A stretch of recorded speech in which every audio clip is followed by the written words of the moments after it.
지금으로부터 18년 전 제가 21살 때 받았던 한 통의 우편으로부터 시작됩니다. 그건 아마 누구라도 받고 싶지 않을 피할 수만 있다면 정말 어떻게든 피하고 싶은 그것은요. 어색해진 짧은 머리를 그렇게 입된 날이 정해지고 저는 군대 가기 전 추억을 남기기 위해서 고등학교 절친인 진욱이와 민수와 함께 여행을 떠났습니다. 눈이 부시게 아름다운 바닷가 나나나나나 아이 뭐냐? 나나나 내 눈엔 더 너였어. 뭐야? 눈이 부시게 마침 그때가 지금과 같은 한 여름이었거든요. 저희는 강원도 인제의 한 계곡에서 1박 2일을 보내기로 했습니다. 그런데 저희가 새벽부터 출발했는데도 불구하고 도착해 보니까 사람이 많아도 너무 많은 거예요. 근처 다른 계곡을 가봐도 사정은 마찬가지였고요. 휴가철이라 그런지 어딜 가도 사람이 꽉꽉 들어가 차 있더라고요. 거기다가 에어컨까지 고장나갖고 찜통 같은 차를 타고 무려 7시간을 버티고 왔는데 그냥 이대로 집으로 다시 돌아가야 되나 생각하면서 산을 거슬러 올라가던 그때 야야야야야 찾았다. 뭘? 아니 저기 찾았다. 찾았다. 사람이 한 명도 없는 계곡 하나가 저희 눈에 띈 거예요. 그래서 가서 보니까 그늘도 많고 물 깊이도 적당해 보이고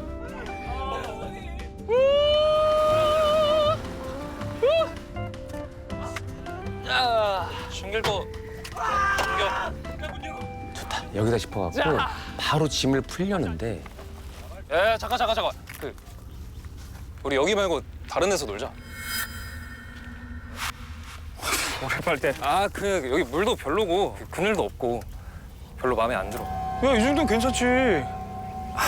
그냥 우리 좀 다른 데 알아보자고. 야, 7시간을 찾았는데 뭘 딴 데 찾아? 아니 아무튼 여긴 안 된다니까 좀. 그래서 민수랑 저는 잠시 벙찌는 상태로 서로 이렇게 쳐다봤죠. 학교 다닐 때는 말수도 없고 차분하기로 유명해서 선비라고 불렸던 진욱이가 이렇게까지 화를 내는 게 좀 이상했거든요. 하지만 이미 주변에 있는 계곡이라는 계곡은 다 둘러봤지만 갈 데도 없었고요. 그래서 진욱이를 좀 협박도 해보고 애원도 했죠. 그리고 한참의 실랑이 끝에 알겠어.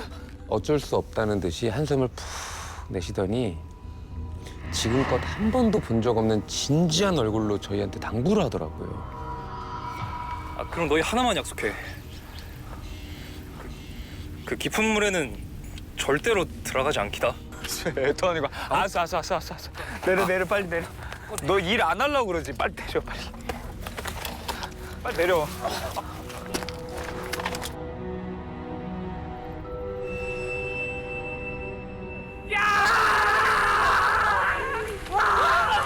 기다렸다는 듯이 계곡으로 첨벙첨벙 뛰어들었죠. 근데 진짜 얼음물에 빠진 것처럼 더위가 싹 가시더라고요. 그렇게 저랑 민수는 한껏 시원한 계곡물을 즐기면서 논 반면에 진욱이는 뭐가 그렇게 못마땅한지 계곡에는 한쪽 발도 담그지 않고 있는 거예요. 잠깐! 야, 우리 잠수 내기하자. 지는 사람 저녁에 설거지하기다. 저거 좀 야비하게 하지만 진짜 정직하게 하자 우리. 정직하게. 자, 안 들어가면 하는 거야. 오케이. 자, 하나, 둘, 셋! 이렇게 신호에 맞춰서 물에 머리를 푹 하고 담갔습니다. 30초, 40초. 진짜 필사적으로 하는 겁니다. 더 이상은 못 버틸 것 같은데 싶은 그때 웬 해초가 다리 사이로 이렇게 한 뭉텅이가 검은 해초가 둥둥 떠다니는 거예요. 계곡에 무슨 해초가 있나? 이상하다 생각하고 있는데 다리 사이로 쑥 들어오는 거예요. 그러더니 제 발목을 쥐고 확 끌어당기는데 그 바람에 제가 중심을 잃고 앞으로 확 구부러졌어요. 너무 당황해서 급한 마음에 민수 머리를 이렇게 누르면서 몸을 일으켰거든요. 아 장난하냐? 아니 때문에 물 먹었잖아. 씨. 근데 방금 뭐였지? 무언가 차가우면서도 부드러운 촉감의 하얀 게 제 발목을 확 낚아챈 느낌이 생생했거든요. 그런데 다시 보니까 물속엔 아무것도 안 보였죠. 방금 뭐였지? 하고 계속 이렇게 물속을 들여다보는데 잠깐만. 괜찮아? 웬일로 진욱이가 물에 들어오는 거예요. 근데 얘가 저를 쳐다보는 게 아니라 저랑 같이 물속이랑 주변을 돌아보는 겁니다. 제가 뭘 말한 적도 없는데 그러더니 뜬금없이 저희 보고 너 이거 배고프지 않아? 내가 라면 끓여줄게. 라면 먹자. 좀 가자. 그러면 좀 쉬다가 놀자. 빨리 나와. 뭐 잠깐 뭐 쉬었다 놀자 하면서 물 밖으로 나갔습니다. 사실 진욱이가 라면 하나는 또 잘 끓였거든요. 그래서 이제 맡겨두고 저는 가만히 바위 위에 앉아서 몸을 좀 이렇게 말리고 있었습니다.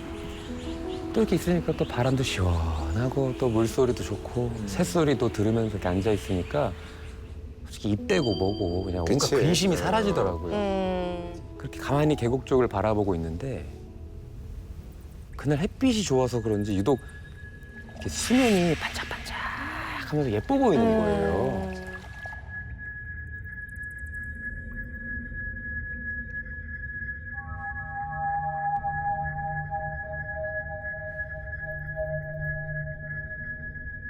아 뜨거. 그 진욱이가 지른 소리에 고개를 확 하고 돌아봤죠. 그런데 아, 제가 물속에 있는 거예요. 또다시 제 발목을 뭔가 확 하고 그런 잡아당기는 느낌이 나는 거예요. 수면 아래쪽으로 아까 봤던 검은 해초 같은 게 보이는 거예요. 저게 내 발목을 감은 건가 싶어갖고 발목 아래로 손을 뻗어서 풀어내려고 이렇게 더듬었어요. 이게 뭐지? 이게 만지면 만질수록 사람 손 같은 거예요. 근데 그때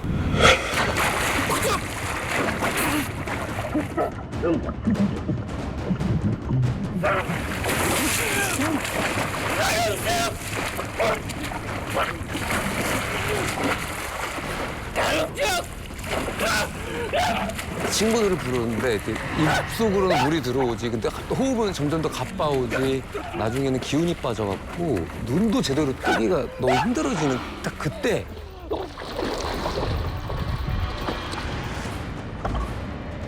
눈앞에 애들이 이제 튜브를 던져준 거예요. 야 튜브 잡아 튜브. 정말 운임을 쥐어짜서 미친 듯이 팔을 내주어서 겨우 이렇게 튜브를 잡을 수 있었습니다. 그때 제 발목을 움켜쥐고 있던 그 힘도 쓱 이렇게 풀리는 느낌이 들더라고요. 야 괜찮아? 숨을 헐떡이면서 물 밖으로 나와서 마셨던 물 다 토해내고 친구들은 또 괜찮냐면서 한마디씩 건네는데 이게 방금 겪은 이 일이 꿈인지 생신지 말도 쉽게 안 나오는 거예요. 한참을 주저앉아 있다가 겨우 입을 열었습니다. 나 아까 물속에서 대성아. 일단 일어나. 부축해줄게. 갑자기 진욱이가 제 말을 끊고는 저를 이렇게 세우는 거예요. 뭐 당신 저도 정신이 없어갖고 이제 진욱이를 따라서 그냥 제 텐트로 들어갔죠. 그래서 들어가서 이제 깜빡 졸았는지 자리에서 일어나 보니까 또 제 텐트 안에 있더라고요. 그러니까 밖은 조용하니 벌써 깜깜한 밤이 되어 있더라고요. 그래. 그래서 또 저도 그냥 다시 자자 하고 이렇게 누웠는데 누군가가 제 텐트 문 지퍼를 확 여는 거예요. 아 깜짝 놀랐잖아. 나도 여기서 좀 자자. 뭐? 야 뭔 소리야? 얘 또라이 아니야? 미친 거 아니야? 나가. 솔직히 저 그때 귀신만큼이나 소름 끼쳤습니다. 아까 계곡에서도 그러더니 또 고집을 부리는 거예요. 아니 주죽은 듯이 잘 테니까 같이 오늘만 같이 자. 아 뭔 소리야? 나가. 넌 네 텐트 놔두고 왜 여기서 자? 가. 빨리 가. 가뜩이나 아까 물속에서 이상한 걸 봐서 그 진이 다 빠졌는데 아 얘는 왜 또 일어나 싶다가도 화가 나서 나가라고 하면서 그 진욱이를 텐트 밖으로 밀어냈어요. 그랬더니 얘가 한다는 말이 야, 태성아, 그럼 하나만 부탁할게. 그거만 들어줘. 내가 나가면 이렇게 얘기하면서 무언가 저한테 부탁하고는 다시 자기 텐트로 진욱이는 돌아갔죠.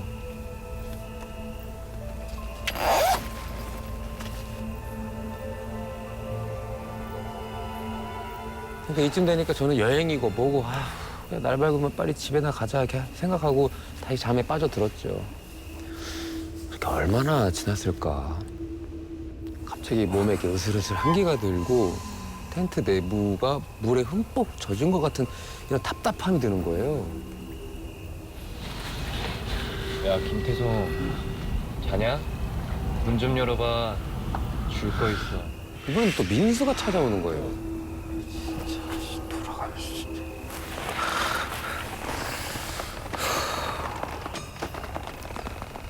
투덜대면서 텐트 문 앞으로 다가가서 지퍼를 올리려고 하는데 그 순간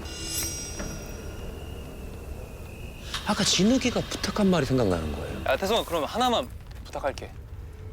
그거만 들어줘. 내가 나가면 우리 중에 누가 오더라도 절대로 이 문 열어주지 마. 네 손으로 직접 이 문 열어주면 안 돼. 절대 안 된다고, 알았지? 그게 생각이 나는 거예요. 그 뭔가 찝찝한 거예요. 그냥 민수 돌려보내야겠다 생각하고 뭔데? 내일 줘. 야 얼른 열어봐.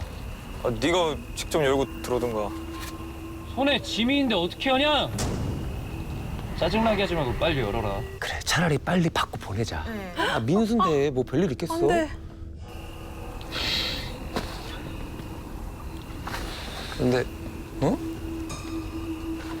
근데 텐트가 왜 이렇게 축축하지? 그렇게 잠깐 멈칫하고 있는데 문 열라고 이 새끼야! 문 열어! 갑자기 밖에 있던 민수가 평소답지 않게 소리를 지르는 거예요. 문 열어! 순간 너무 섬뜩한 느낌에 이게 민수가 봤나 싶어서 제 텐트 옆에 창문에 그 살짝 열린 틈으로 이렇게 밖을 보니까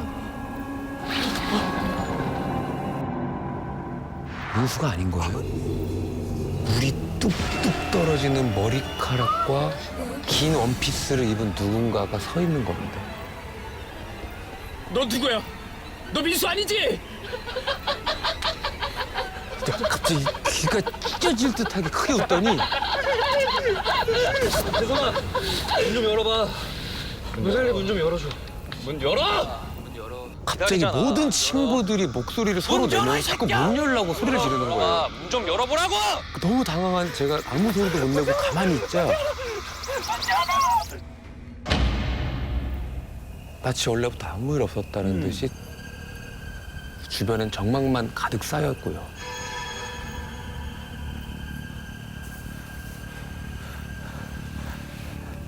순간 갔나 싶어갖고 밖을 보는데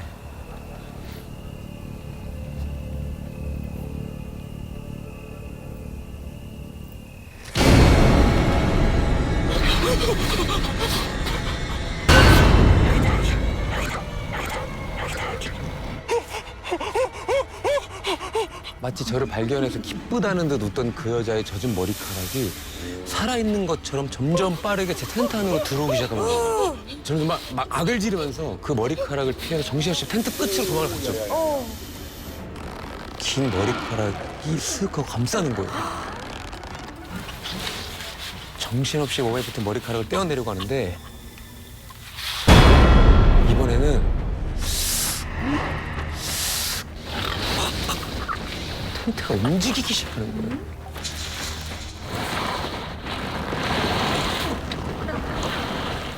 그래서 바닥이 점점 차가워지면서 물이 점점 차오르기 시작하는 거예요. 계곡으로 끌고 가는 건가 싶더라고요. 와 진짜 이렇게 있다가 꼼짝없이 죽겠구나. 난 죽었구나 싶었던 찰나. 태성아! 태성아! 야, 이 새끼야! 안 떨어져! 이리로 가! 텐트 밖에서 진욱이가 정말 있는 힘껏 고함을 질러대는 소리가 들린 거예요.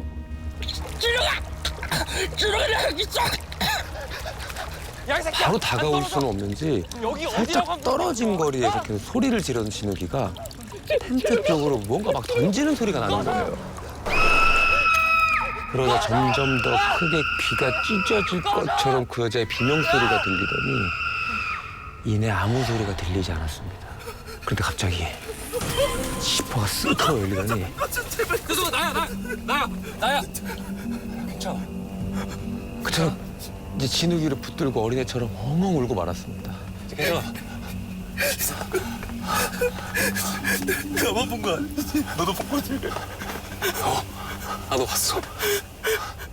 그래서 진욱이는 한숨을 푹 내쉬면서 어렵게 이야기를 꺼내기 시작하더라고요. 나 사실 보통 사람들이 보지 못한 걸 보고 느껴. 어떤 여자가 물을 뚝뚝뚝 흘리면서 네 텐트 주변을 기어다니더라고. 자꾸 네 텐트를 물가로 끌고 가서 내가 소리치고 쫓아낸 거야.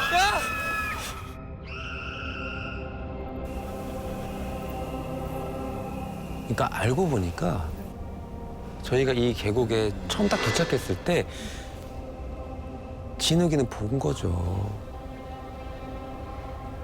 한 여자가 물에 꼿꼿하게 서서 둥둥 떠 있는 채로 저희를 계속 응시하고 있었대요. 그 저희가 물속으로 들어가니까 너무 기뻐갖고 막 입이 찢어진 채로 막 귀에 걸려 있다고 하더라고요. 근데 그 여자가 유독 너만 쳐다보더라. 그리고 널 보면서 찾았다 하더라고. 대체 그 귀신은 왜 하필 저를 물가로 데려가려고 한 걸까요? 그리고 만약에 진욱이가 그때 저를 구해주지 않았다면 저는 어떻게 됐을까요? 저는 2006년 여름, 저는 친한 친구들과 동반 입대를 앞두고 있었습니다. 공부벌레 현수, 까불이 민철이, 그리고 저까지 머리를 빡빡 밀고 군대에 끌려갈 생각을 하니까 한없이 우울해지더라고요. 그래서 저희는 인생 첫 해외여행을 떠나기로 했습니다. 목적지는 중국 석도, 중국 산동성에 위치한 작은 항구 도시인데요. 볼거리, 먹거리가 많고 또 근처에 맥주로 유명한 칭따오 공장까지 있습니다. 아까워, 맞아. 아직 학생이라 돈이 부족한 저희는 가격이 비싼 비행기 대신에 배를 타기로 가기로 했습니다. 드디어 대망의 여행 날.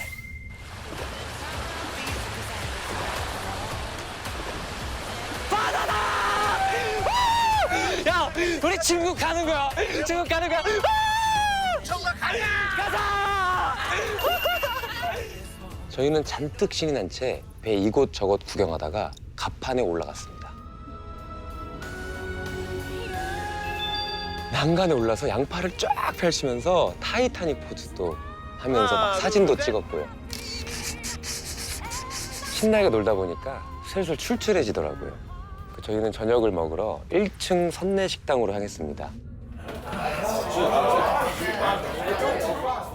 안에는 이미 사람들로 바글바글 차 있었고 사방에서 낯선 중국어가 시끄럽게 울려 퍼지고 있었습니다. 야, 여기 다 중국인인가 봐. 야, 너네 밥 먹었냐가 중국어로 본 줄 아냐? 뭔데? 니 18. 야, 니 나한테 욕했냐? 저희가 막 한국어로 장난을 치니까 식당이 순식간에 조용해지는 거예요. 그리고 일제히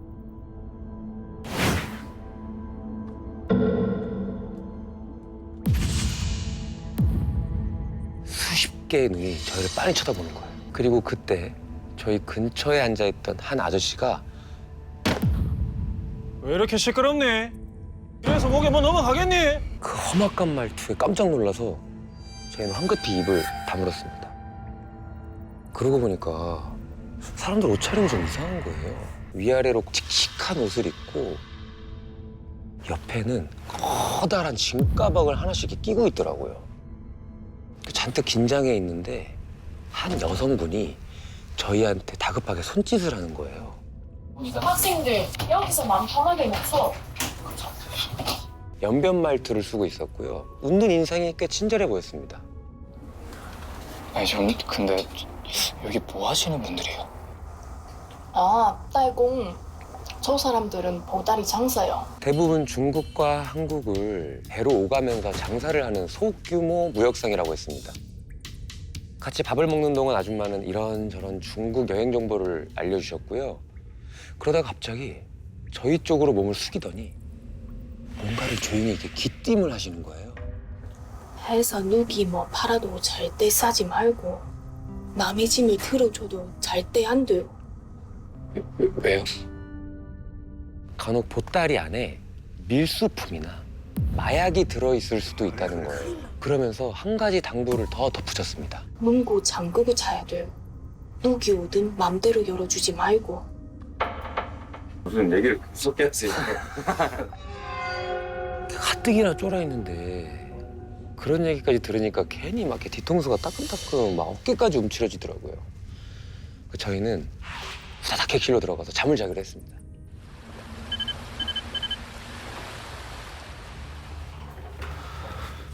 그 친구들을 먼저 배웅하고 그 방문을 열었는데 이거 진짜 망했다 싶었습니다. 방 안은요 한 사람이 겨우 들어갈 정도로 일단 비좁았고요. 아우 이거 무슨 냄새야? 배 특유의 기름 냄새가 코를 엄청 찔러댔어요. 그냥 친구들 방에서 잘까 생각하는데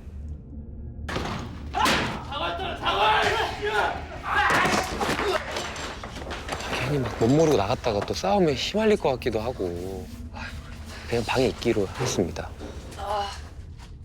이렇게 저는 오도 가도 못한 채 이 방에서 꼼짝없이 10시간을 넘게 보내게 된 거죠. 저는 불안한 마음에 문이 잠겼는지 계속 확인한 후에 침대에 누웠습니다. 하지만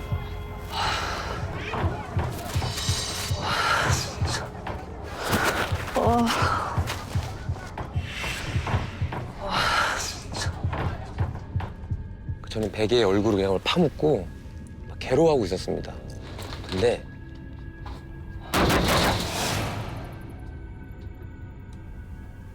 누구세요? 민철이야? 현수? 친구들인가 싶어서 물어봤는데 아무 대답이 없는 거예요.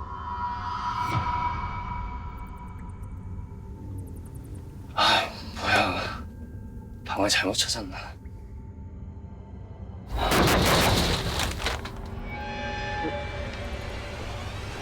누구세요? 그러니까 문을 두드리고 나서 말이 없으니까 괜히 찝찝하잖아요. 전 침대에서 일어나서 조심스럽게 문 앞으로 다가갔습니다. 그리고 문에 귀를 바짝 대고 밖에서 무슨 소리가 들리는지 확인하는데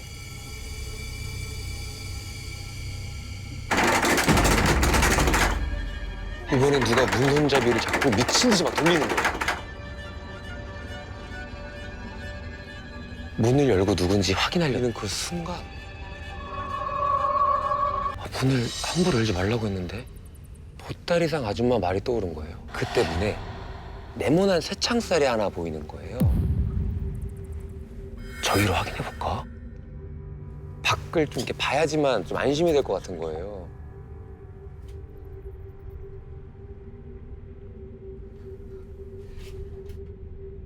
창살에 얼굴을 바짝 대봤어요.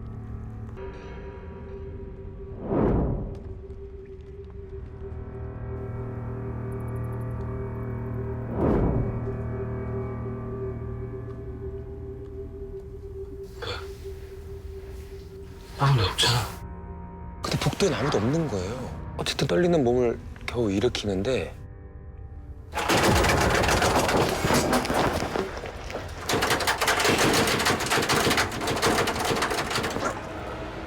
분명 아무도 없었는데? 너무 놀라서 몸을 튕기듯이 일으켰어요.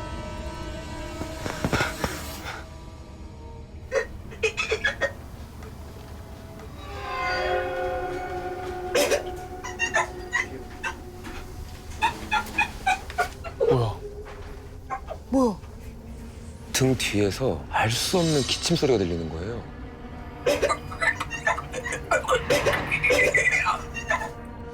나 이 방에 분명히 혼자 있는데? 지금 무슨 소리지? 믿기지 않는 상황에 그대로 얼어 있는데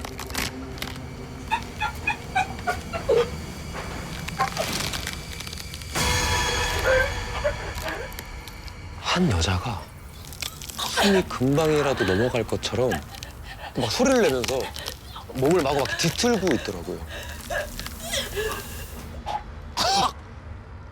하면서 저렇게 보고 있는 거예요. 마치 목구멍 깊숙이 뭔가 단단한 게 걸리기로 한 것처럼요. 그 여자의 기침이 점점 더 격해지더니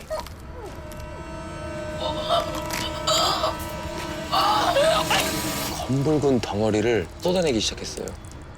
그 손으로 만져서 확인해 보니까 시뻘건 핏방울인 거예요. 뭔가를 전부 토해낸 여자가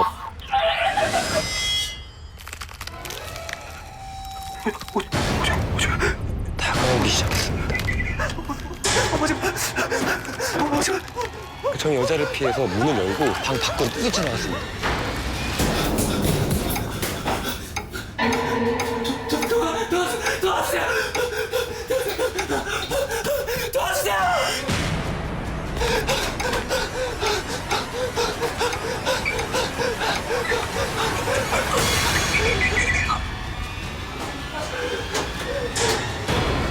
복도를 정신없이 달리는 그 순간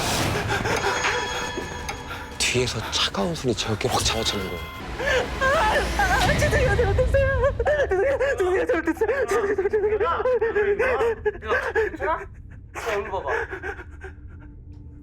그러니까 친구들과 승무원이 놀란 눈으로 저를 쳐다보고 있었어요.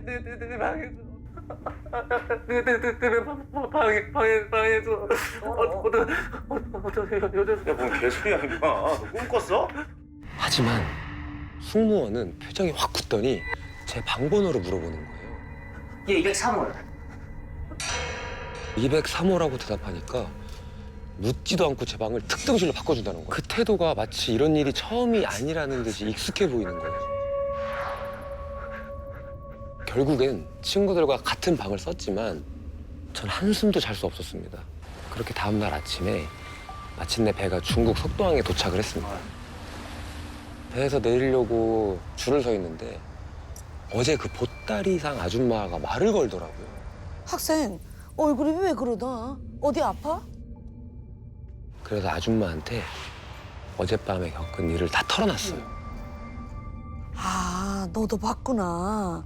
피토하는 여자? 저는 너무 놀라서 입을 쩍 벌리고 아줌마를 그냥 계속 쳐다보고 있었어요. 아세요? 한 4년 전인가? 그 방을 썼던 여자가 죽었어. 네? 그 여자가 있지 않소? 흑점상이랍대. 흑점상이. 그게 뭐지? 생각하고 있는데 우르르 배에서 내리는 사람들께 밀려갖고 아줌마랑 헤어지게 됐습니다.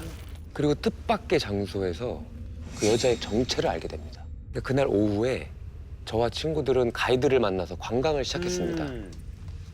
너무 피곤하고 도저히 놀 기분은 아니지만 괜히 저 때문에 여행 분위기를 망칠 수는 없잖아요. 저희는 마지막 일정으로 야시장 투어로 갔습니다. 따라오세요. 친구들은 신난 듯이 앞서 나갔고 저는 터덜터덜 그냥 그 뒤를 따라갔어요. 네. 그런데 어느 순간 보니까 친구들이 보이지 않는 거예요. 불안한 마음에 빨리 친구들을 찾으려고 발걸음을 재촉했습니다.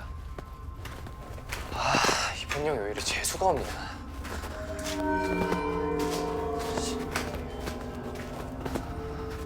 그곳은 시끌벅적한 시장 중심부하고 달리 유난히 어둡고 음습했어요. 어디야? 장사를 하는지 안 하는지 가게 간판들은 다 꺼져 있고 사람이 한 명도 안 보이는 거예요.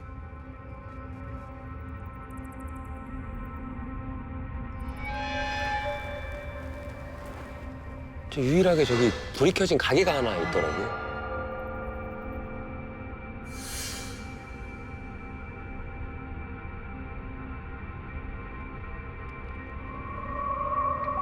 문을 열려고 하는데 갑자기 뒤에서 누군가가 제 손을 확 움켜쥐더니 거칠게 막 끌고 가는 거예요. 얼굴이 벌겋게 상기된 가이드가 제 손을 꽉 붙들고 골목 밖으로 막 뛰기 시작하는 거예요. 아 지금 뭐 하시는 거예요? 지금 죽고 싶어 환장했어요? 당신 지금 하이데크리가 흑점에 들어갈 뻔했다고. 흑점이요? 그게 뭔데요? 그 뒤에 이어진 가이드의 말에 저는 얼굴이 새하얗게 질리고 몸을 덜덜 떨 수밖에 없었습니다. 그러니까 불법적인 걸 파는 건데 그 중에는 사람 고기도 팔고 있었대요. 그러니까 만약에 흑점에 들어갔어요. 근데 암호를 대지 못하면 그 자리에서 사람 고기가 될 수 있다. 죽을 수 있고. 현지인들은 근처에는 얼씬도 하지 않는다고 하는 거예요. 통역사가 이제 저 가게는 들어가면은 안 된다고 하더라고요. 왜 안 되냐 그러니까 산 사람이 들어가면 못 나오고 저기는 죽어서만 들어갈 수 있다라고 했어요. 아까 가게 앞에서 가이드가 저를 발견하지 못했다면 다시는 돌아올 수 없었다는 겁니다. 배에서 봤던 여자도 흑점상이랬는데? 그러자 가이드가 여기 사람들은 쉬쉬하는 얘기가 있다면서 제가 탄 배에서 일어난 사건에 대해서 말해줬어요. 그러니까 4년 전에 중국 경찰이 배에 올라서 객실들을 수색하는데 203호 여자가 방문을 굳게 잠그고는 끝까지 나오질 않았대요. 결국 경찰이 문을 부수고 들어갔는데 그곳에서 끔찍한 장면을 보게 돼요.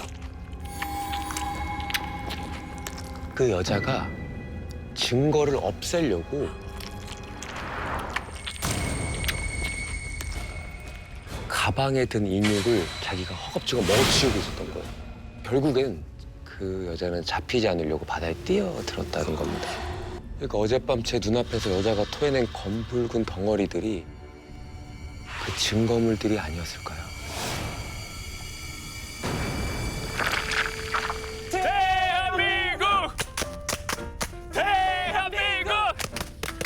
야, 오늘 같은 날 축구 해야지. 야, 무조건이지. 무조건 해야지. 야, 렛츠고. 아, 무조건 해야지. 야, 축구는 발로 하는 게 아니야. 가슴으로 하는 거야.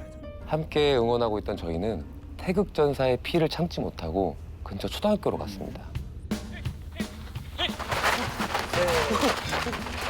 저희 넷 중에는 특히 성규가 축구를 제일 좋아했는데요. 체구는 제일 작지만 축구는 또 제일 잘해서 저희 사이에서는 별명이 창원의 박지성이었습니다. 그렇게 아무도 없는 한밤의 운동장에서 신나게 공을 차고 놀았습니다. 그렇게 한두 시간쯤 뭐 흘렀을까요?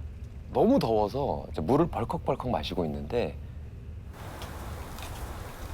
너네 보여? 파란 불빛. 저 파란 빛 말이야. 제일 꼭대기층 창문에 새파란 빛이 새어나오고 있는 거예요. 분명히 저희가 왔을 때는 교실에 불이란 불은 다 꺼져 있었거든요. 야, 그러게. 저거 언제 켜졌냐? 아까 왔을 때 없었는데. 야, 아까 월드컵 보고 누가 남아있겠지. 뭐 신경 쓰냐? 야, 나 먼저 간다. 내일 아침치 약속 있어가지고. 벌써 가게? 가. 다음에 봐. 우리 가. 고생했다. 남은 저희 셋은 딱 30분만 더 놀기로 하고 다시 축구를 시작했습니다. 나이스! 봤냐? 김성규 봤어? 야, 성규 어디 갔냐? 어? 야, 성규야! 김성규! 김성규! 성규 이름을 아무리 불러봐도 대답이 없는 거예요. 뭔가 이상하다 싶어서 성규를 찾아 나섰습니다. 야, 성규야! 학교를 샅샅이 뒤졌는데 성규는커녕 성규의 흔적도 보이질 않는 거예요. 혹시 건물 안으로 들어간 건가 싶어갖고 출입문 손잡이를 당겨봤는데 이게 잠겨 있는 거예요. 학교 안엔 없는 것 같아. 나가서 찾아보자. 아, 잠깐. 제 조회대 앞에 새까만 뭔가가 이렇게 꿈틀꿈틀거리고 있는 거예요. 좀 더 가까이 다가가 살펴보니까 성규더라고요. 성규가 두 손을 맞잡고 얼굴이 무릎에 닿도록 고개를 이렇게 조아리고 있는데 그 모습이 마치 기도하는 것 같이 보였습니다. 아니, 같이 축구하다가 갑자기 사라지더니 난데없이 나타나서 기도하고 있는 이 상황. 그렇지. 이게 기가 막히잖아요. 야, 김성규 너 여기서 뭐해? 성규가 힘없이 옆으로 이렇게 스르륵 쓰러지는 거예요. 그리고 쓰러진 성규의 얼굴이 이렇게 보였는데 두 눈에 이렇게 흰자위만 남은 성규가 웃고 있는 거예요. 야 성규야. 야 김성규. 너 왜 이래 성규야. 내가 알고 있는 제 친구 성규의 웃음소리라고 믿을 수가 없었습니다. 성규는 이렇게 한참 웃다가 갑자기 뭐라고 중얼대기 시작하는 거예요. 교수님이 멋있다. 교수님이 멋있어. 교수님이 멋있다. 일단 당장 성규를 집에 데려가야 했습니다. 그 친구와 둘이서 성규를 양쪽에서 들어 올리려는데 이게 어찌나 무거운지 성규가 움직이질 않는 거예요. 그 둘이서 아무리 애를 써봐도 성규는 운동장 바닥에 딱 붙은 정말 이 망부석처럼 꼼짝도 하지 않는 거예요. 근데 이 와중에 성규는 또 중얼대기 시작하는 거예요. 병원이도 곧 올 거야. 우리 4명 다 모이면 우리 다 교수님께 사자 들러 가자. 정신 차려. 형은 아까 갔잖아. 저 뭐라는 거야 지금. 빨리 들어봐. 이제는 아까 집에 간 친구가 다시 올 거라면서 이상한 말을 하기 시작하는 거예요. 그러니까 이제 그 친구가 오면 또 웬 교주님한테 가야 된다고 하고요. 그래서 저희는 어떻게든 성규를 데리고 학교를 나가야 했습니다. 온몸이 땀에 젖어서 겨우 교문을 넘어서려는데 갑자기 뒤에서 누군가 확 제 어깨를 잡아채는 거예요.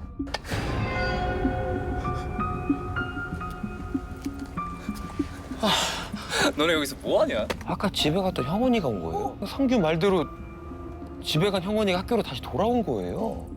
너 왜 여기 있냐? 너 아까 집에 갔잖아. 뭔 소리야? 야, 우리 방금 헤어졌잖아. 너 가방 들고 나가고 있었는데? 방금? 방금. 우리 5분 전에 헤어졌어. 아니 뭔 소리야. 이게 말이 안 되는 상황이었습니다. 이게 저희가 헤어진 게 5분 전일 수가 없거든요. 형원이가 집에 가고 나서 남은 셋이서 축구를 하고요. 그 와중에 성규가 없어져서 온 학교를 뒤지고 이상해진 성규를 어떻게든 끌어서 세워서 겨우겨우 데리고 나가는 건데 이 모든 일이 일어나려면 적어도 1시간은 걸렸을 겁니다. 친구는 겨우 5분이 지났다고 하는 거예요. 우리 다 모였으니까 교수님께 가자. 잘못을 빌고 용서를 구해야 돼. 교수님께 가자. 교수님께 가자. 서로 어떤 말도 하진 않았지만 다 같은 마음이었어요. 어서 빨리 이 소름 돋는 공간을 벗어나야 한다. 이렇게 셋이서 겨우겨우 성규를 끌고 집으로 데려왔습니다. 얼마나 지났을까 이제 한참을 자던 성규가 갑자기 눈을 뜨는 거예요. 야 성규야 괜찮아? 너 어디 있었던 거야? 파란 교실. 뭐? 나 파란 교실에 다녔어. 운동장에서 그 교실을 바라봤는데 거기로 꼭 가야만 될 것 같은 거야. 기억하십니까? 아까 저희가 축구하다가 봤었던 그 파란 불빛의 교실. 성규가 자다 일어나서 그곳에 다녀왔다는 거예요. 그래서 지금부터는 성규가 파란 교실에 다녀온 이야기를 제가 들려드릴 텐데요. 성규의 시점에서 전해드리도록 하겠습니다. 파란 불빛의 정체가 너무너무 궁금해진 저는 홀린 듯 학교 건물로 향했지만 출입문은 잠겨 있었습니다. 건물 안으로 너무 들어가고 싶어서 유리문 너머로 빤히 들여다보고 있는데 처음 느껴보는 한기가 온몸을 감싸더니 몸에서 뭔가가 쑥 빠져나가는 거예요. 어느새 전 학교 안에 들어와 있더라고요. 뭐 유체 이탈이야 뭐야? 영혼 이탈 이런 건가? 하지만 그때 저는 어떤 이상함도 일단 느끼진 못했고 그저 파란 교실로 가야 한다는 생각으로 계단을 오르기 시작했습니다. 1층, 2층, 한 층씩 올라가는데 어디선가 말소리가 자꾸 들리더라고요.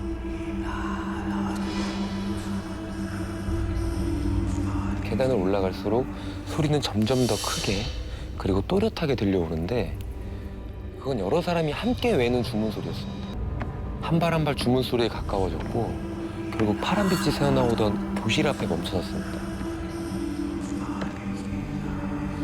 뒷문이 조금 열려 있길래 살며시 교실 안으로 들어갔는데 학교 교실이라고는 믿을 수 없는 일이 일어나고 있었습니다. 흰 망토를 입은 아이들이 바짝 엎드렸다가 갑자기 무릎을 꿇었다가 미친 듯이 절을 하고 있는 거예요. 이게 어느 나라 말인지도 모를 이상한 주문에 기분이 절로 오싹해지더라고요. 아이들이 절하는 방향에는 촛불이 켜진 제단이 있었고요. 제단 위에는 커다랗고 까만 관 하나가 있었습니다. 그리고 닫힌 관 뚜껑 사이로 제가 찾던 파란 불빛이 이렇게 새어나오고 있는 거예요. 깜짝아. 갑자기 제 휴대폰이 울리는 겁니다. 당황한 저는 얼른 주머니에 손을 넣었는데 휴대폰이 없는 거예요. 그러다가 뚝 벨소리가 끊기고 주위가 고요해졌습니다. 싸한 느낌에 천천히 고개를 들자 아이들이 동시에 저를 돌아봤는데 얼굴엔 눈도 코도 입도 없는 거예요. 태어나서 처음 느끼는 공포에 온몸이 굳으면서 갑자기 식은땀이 막 흐르는 거예요. 얼굴 없는 아이들이 한 발, 한 발 제자리에 딱 서더니 소름 끼치는 주문을 외치기 시작합니다. 주문을 외는 입모양은 보이진 않는데 꼭 제 귀에 대고 말하는 것처럼 또렷하게 들리는 거예요.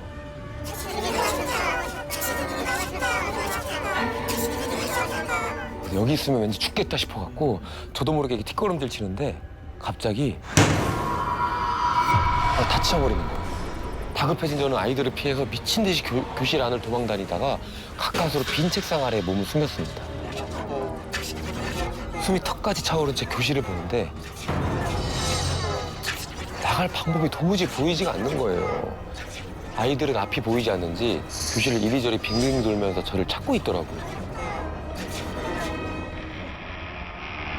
갑자기 관뚜껑 열리는 소리가 들리더니 교실 전체가 파란 빛에 휩싸이는 거예요. 근데 무언가 관에서 나오는 거예요. 터벅. 터벅. 시꺼먼 맨발이 제 앞에 딱 쓴 거예요. 너무 무서웠지만 이게 들키면 안 되니까 바들바들 떨면서 또 눈을 꼭 감고 기다렸습니다. 그런데 한참을 기다려도 움직이는 소리가 안 들리는 거예요. 그 실눈을 살짝 이렇게 떠봤는데 어떤 남자 얼굴이 새하얗게 분칠한 얼굴에 까만 남자가 저를 이렇게 보고 있는 거예요. 그러자 방향을 잃었던 아이들이 그제야 제 위치를 알았다는 듯이 소리를 지르면서 몰려오는 거예요.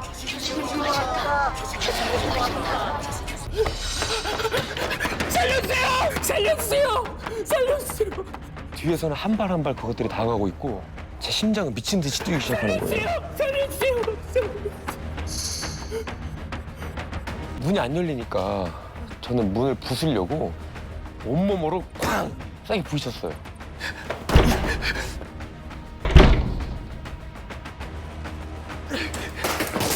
근데 옆에 있던 거울만 떨어지고 문은 그대로 온 거예요. 강한 충격에 정신은 혼미해지고 곧 여러 개의 손이 제 온몸을 감싸는 게 느껴지는 거예요.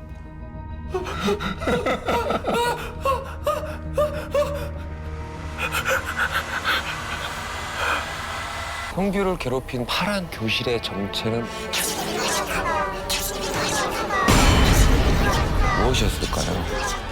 많은 분들이 그렇지만 IMF 때 도저히 부모님께 유학 가겠다고 손을 벌릴 수도 없겠더라고요. 그래서 혼자 알바비 모아서 여기 대만까지 오게 됐거든요. 돈이 넉넉치 않으니까 무조건 기숙사로 들어가겠다 생각했는데 그것 또한 잘 안 됐습니다. 예. 그래서 부동산 중개인 분한테 계속해서 저기 더 싼 집 없을까요? 저 근데 진짜 싸기만 하면 되거든요. 저 다 상관없어요. 그러니까 싸기만 하면 돼요. 그랬더니 중개인이 좋은 생각이 난 듯 학생한테 딱인 곳이 있어 하는 겁니다. 그 중개인의 차를 타고 같이 그 집으로 향했죠. 굽어진 도로 돌고 돌아 이제 도로 주변에 작은 집들이 이렇게 옹기종기 모여 있더라고요. 동네가 참 특이하다 이렇게 생각이 들더라고요. 사람 한 명도 안 보이고 다니는 차도 없고 너무 조용한 겁니다. 이제 그렇게 쭉 가다가 저기 산 끝자락에 나홀로 아파트 한 채가 딱 있는 거예요. 예, 아파트입니다. 근데 그 아파트가 제가 앞으로 살면서 기이한 일을 겪게 될 바로 그곳입니다. 내부는 뭐 생각보다 괜찮더라고요. 침대며 책상이며 뭐 가구가 이미 다 구비가 돼 있고요. 풀옵션. 심지어 월세도 싸니까 아유. 일단 안 들어갈 이유가 없습니다. 무조건 가야죠. 그런데 짐을 챙겨서 이제 택시를 타고 집으로 가다가 그때는 진짜 기겁을 했습니다. 옹기종기 작은 집들 있다고 했잖아요. 산 사람들이 사는 그런 집이 아니라 죽은 사람들의 집이었어요. 다 묘지였던 거예요. 아 근데 집처럼 돼 있는 게 아니야? 일단 모양은 영락없는 집입니다. 근데 가까이 가서 보니까 이게 비석이랑 영정사진이 이렇게 놓여 있었더라고요. 신나봐. 그것도 이제 한두 기가 아니라 수백, 수천 개가 따닥따닥 붙어있는 공동묘지였던 겁니다. 그러니까 집이 싸구나. 네. 그러니까 제가 살 아파트는 그 공동묘지 끝에 있었던 겁니다. 일단은 뭐 좀 찝찝하긴 하지만 서둘러서 아파트로 올라갔습니다. 그렇게 첫날 집에 들어와서 일단 여기저기 좀 쓸고 닦고 침대 맡에 제가 아끼는 성경책이랑 성모 마리아 상도 좀 두고 그 책상에 딱 앉았습니다. 앉았는데 너무 좋더라고요. 그래서 서랍을 열어봤더니 빨간 봉투가 하나 있는 거예요. 뭐야 이렇게 봤더니 뭐가 놔두고 갔나 보다. 홍바오? 이게 대만에서는요 세뱃돈이나 용돈 같은 걸 빨간색 좋아해. 예 맞습니다. 빨간색 좋아해. 신봉투가 아니라 오긴 또 빨간 봉투. 네. 맞아요. 빨간 봉투에 넣어주거든요. 이제 그 봉투를 열어보니까 역시나 그 안에 돈이 들어있더라고요. 네, 실제로. 그래서 그냥 다시 서랍 속에 넣어뒀죠. 혹시라도 또 오면 찾아올 수 전달해줘야 되니까요. 일단 깨끗한 방에다가 가구까지 다 완벽하게 됐습니다. 제가 그 소리를 듣기 전까지는요. 정리를 마치고 막 잠이 들려던 그때 뭐야? 귓가에 자꾸 이상한 소리가 들리더라고요. 책상에서 미친 듯이 빠르게 뭔가 막 쓰는 듯한 소리가 들리는 거예요. 그게 너무 소름이 끼쳐갖고 눈만 살짝 떠서 이렇게 싹 봤어요. 깜깜한 방 안인데 책상 앞에 검은 형체가 이렇게 앉아 있는 거야. 너무 무서우니까 막 불 켜고 하더니 아무도 없는 거야. 피곤해서 꼴 봤나? 분명히 난 보고 듣고 너무 놀라서 소리 지르고 불을 켰는데 피곤해서 꼴 봤나 싶어서 넘겼는데 그리고 이제 이후로도 자꾸 그때부터 이상한 일들이 일어나기 시작한 겁니다. 하루는 이제 밖에 나갔다가 들어오는데 무슨 이렇게 세탁기 소리 같은 게 들리더라고요. 그래서 바로 들어가 봤죠. 근데 웬걸?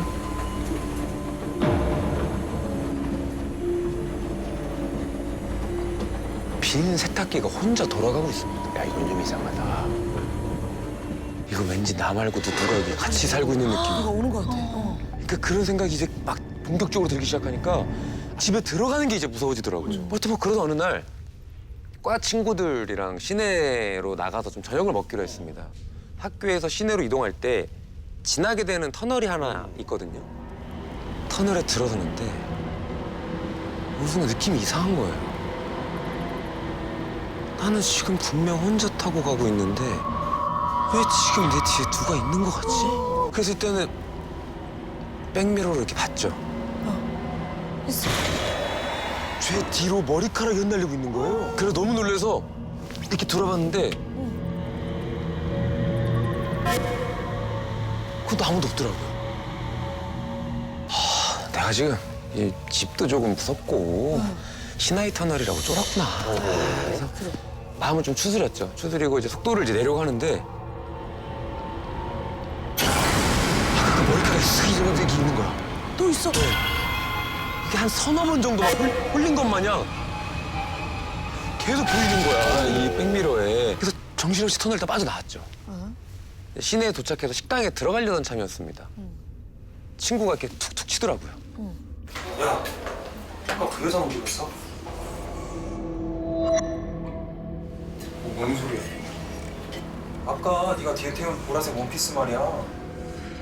순간 저는 얼어붙었습니다. 야 아까 네 뒤에 태운 보라색 원피스 야, 이쁘던데? 터널에서 봤던 그 여자구나. 이런저런 일을 겪고 나니까 심신이 너무 피곤하더라고요. 그날도 좀 이른 시간에 잠들었던 것 같아요, 제가. 지난번에 들렸던 그 소름 끼치는 연필 소리가 또 들리기 시작하는 거예요. 천천히 고개만 이렇게 들어갔고 책상 쪽을 봤습니다. 긴 생머리에 보라색 원피스를 입은 여자가 앉아 있는 거야. 어떡하지? 오만 생각을 하다가 그 침대 맡에 제가 두었던 그 성모상 가슴에 안고 제가 기도를 하기 시작했습니다. 좀 도와주세요. 저 좀 도와주세요. 저 제발 도와주세요. 성모 마리아님 살려주세요. 제발 살려주세요, 성모 마리아님. 막 기도를 하다가 왠지 모를 싸한 기운에 다시 눈만 이렇게 돌려서 책상 쪽을 봤어요. 예, 어디 갔지? 그 여자가 사라진 겁니다.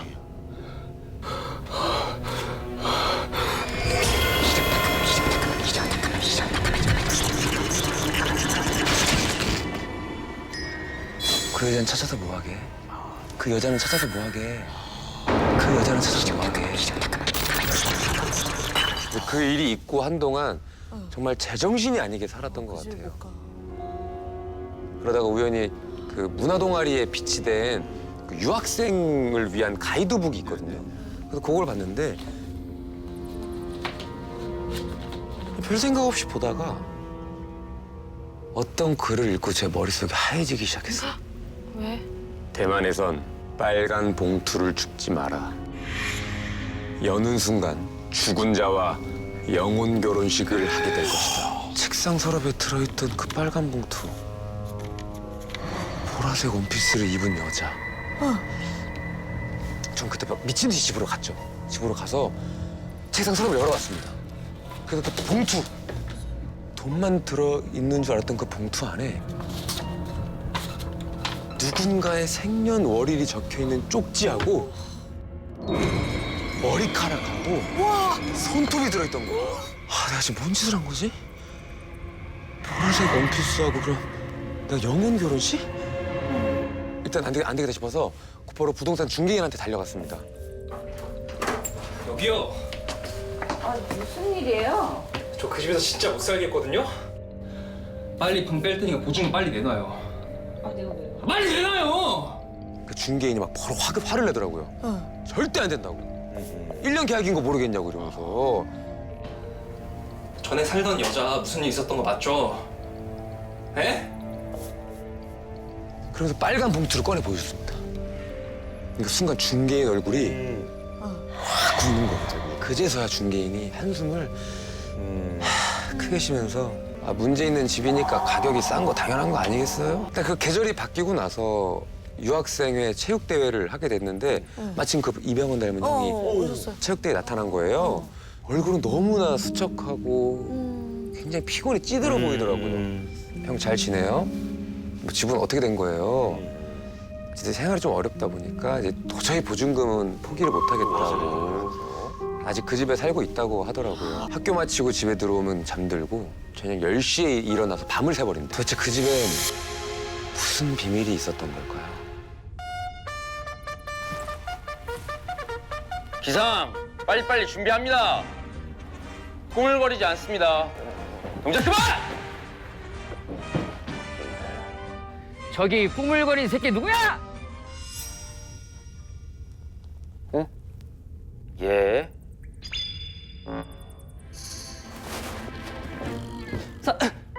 49번 훈련병 박성민입니다. 입니다. 관등성명에 입니다. 씁니까? 안 씁니까? 전체 엎드려! 엎드려! 엎드려 뻗쳐!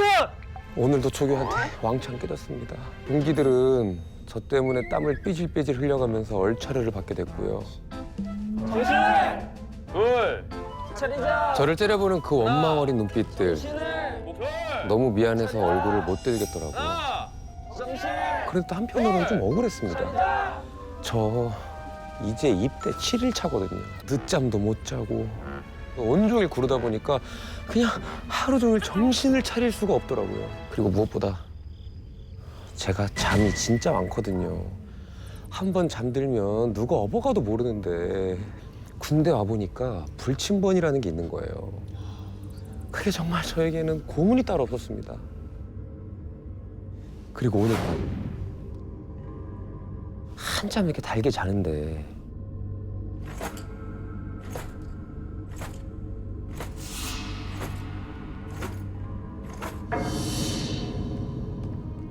그때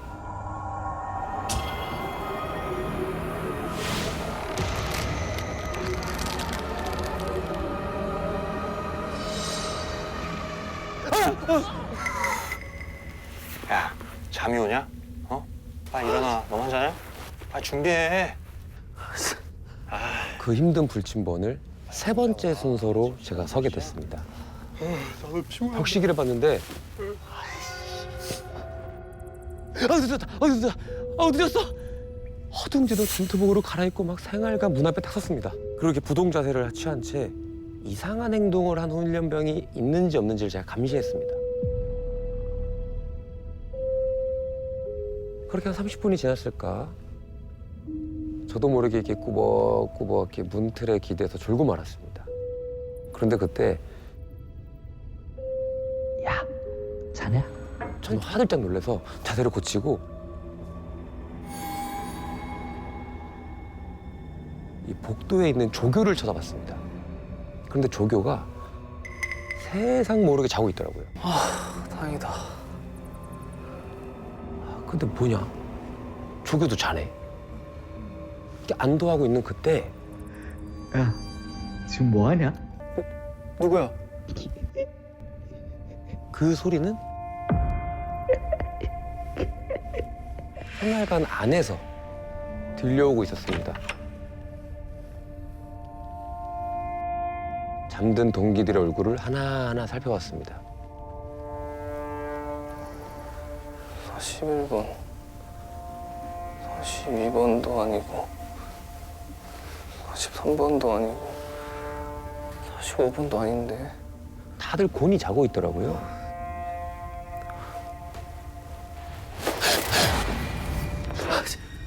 그 정체는 진짜 깜짝이야. 놀랬잖아, 새끼야. 야, 근데 불침번 저럴 때냐? 50번 훈련병 현준이었습니다. 걱정 마. 저기도 졸고 있더라. 진짜로. 야, 안 돼. 현준이는 제 바로 뒷번호라서 늘 함께 훈련을 받았거든요. 그러니까 생활관에서도 제일 친한 사이였습니다. 저희는 속닥거리면서 수다를 떨기 시작했어요. 뭐 누구 여자친구가 고무신을 거꾸로 신었다더라. 그때 너 그거 알아? 여기서 훈련병 하나가 밤에 목을 매달았대.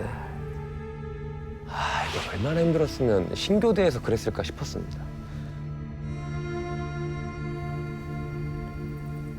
근데 더 어이없는 게 뭔 줄 알아?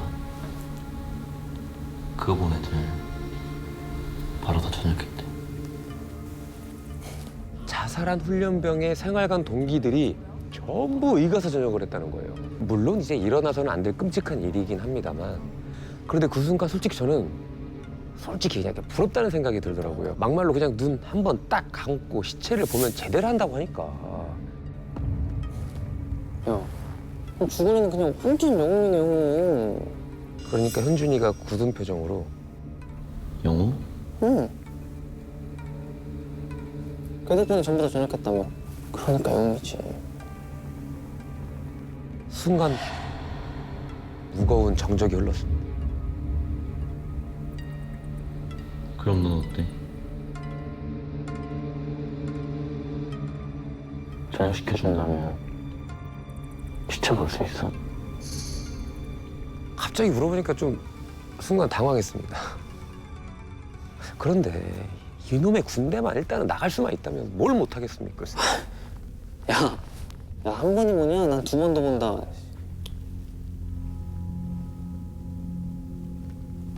넌 안 해?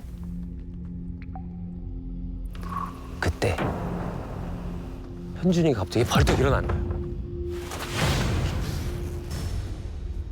근데 어떻게 죽었는 줄 알아? 제 발이 꿈쩍도 안 하는 거예요. 정신 안 차려? 하지만 현준이한테는 제 목소리가 들리지 않는 것 같았습니다. 빨리 조교를 불러야겠다는 생각뿐이었습니다. 그래서 복도로 달려가려는데 뒤에서 괴로운 기침 소리가 들리는 거예요.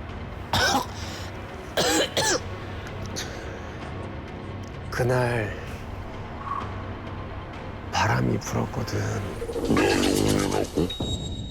저는 다리가 풀려서 주저앉았고 그대로 기절하고 말았습니다. 다시 정신을 차렸을 때는 제 눈앞에 하얀 커튼이 펄럭이고 있었고요.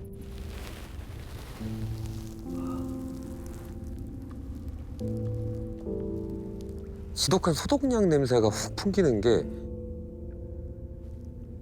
제가 군병원에 누워 있더라고요. 충성. 충성. 49번 훈련병. 어떻게 좀 많이 힘들었나? 아닙니다. 저 괜찮습니다. 군의관은 저를 안쓰럽게 쳐다봤습니다. 그리고는 뭐 이제 훈련이 많이 힘들었냐, 뭐 조교나 동기 중에 괴롭히는 사람이 있었냐 이렇게 묻는 거예요. 동기들은? 좋습니다. 그래, 알겠다. 뭐 힘든 일 있으면 바로바로 얘기하고. 군의관은 다정하게 이렇게 다독이고는 병실 밖으로 나갔습니다. 그런데 말이에요. 질문이 좀 이상하지 않아요? 겁먹고 기절한 사람한테 왜 이런 걸 묻냐 싶은 거예요. 왜 현준이 얘기는 안 물어보지? 군의관을 따라 나가려고 병실 문을 여는데 그때 복도에서 익숙한 목소리가 들려왔습니다. 충성. 충성. 대체 뭐 어떻게 된 거야? 그게 말입니다. 그러니까 어젯밤 복도를 지키던 조교였어요. 불침번 교대 시간이 다 됐는데 49번이 안 보이는 겁니다. 그래서 생활관에 가봤더니 누구랑 대화를 하고 있는 겁니다. 대화? 누구랑? 그게 말입니다. 아무도 없이 혼자였습니다. 조교의 말은 정말 충격적이었습니다. 생활관에 들어왔을 때 49번 훈련병 정신 안 차려? 제가 옷깃을 세게 잡아당기면서 목을 조르기 시작한 거예요. 나중에는 눈이 뒤집힌 채 몸이 빙글빙글 돌아가고 있었대요. 마치 누가 옆에서 자꾸 돌리고 있는 것처럼. 간밤에 스스로 목을 조르고 있던 사람은 현준이가 아니라 바로 저였다는 거예요. 그게 나라고? 아닌데 분명히 현준이었는데? 그런데 말입니다. 49번이 계속해서 같은 말을 반복했는데 그게 좀 이상했지 말입니다. 뭐라고 했는데? 영웅이라고 했습니다. 그 후 저는 치료를 잘 마쳤고요. 무사히 신교대에 복귀를 했습니다. 그거 다행이네. 그리고 퇴소식 전날 저한테 왜 이런 일이 생겼는지 충격적인 이야기를 듣게 됩니다. 4대 배치를 받기 직전에 신교대에 계시던 어떤 간부님을 통해서 들은 건데 제가 입대하기 한 1년에서 2년 사이 그 정도쯤에 실제로 훈련을 받다가 목숨을 끊은 병사가 있었다고 제가 전화를 들었어요. 그 전까지는 그냥 저한테 일어났던 신기한 어떻게 보면 좀 이상하고 좀 못 믿을 만한 경험 정도로만 생각했었는데 이거는 그 사건과 어떤 관련이 무조건 있겠구나 하고 생각이 들었어요.